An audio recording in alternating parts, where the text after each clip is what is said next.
With 2020 a virtual write-off as far as major events were concerned, Monaco is boldly planning an unprecedented hat-trick of motorsport events this spring. My personal favourite, the Grand Prix Historique, will kick things off on the weekend of April 23rd to 25th.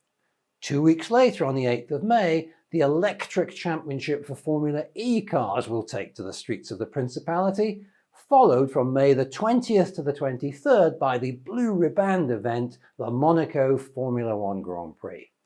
It's a big logistical challenge, with the building of the circuit facilities starting earlier than usual in late February, and an army of 3,000 volunteers, including 650 marshals, being needed to manage the events.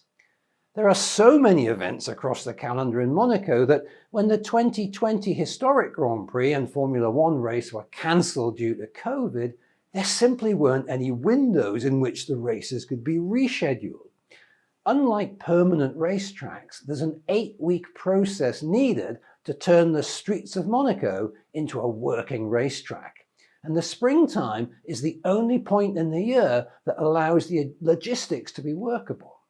The organisers have set themselves their toughest ever challenge in hosting 3 world-class events in 1 month. Of course, the biggest question is, will we spectators be allowed to attend the most sought-after races in the motorsport calendar? Or will we see a return to the empty grandstands of the majority of the races to take place last year?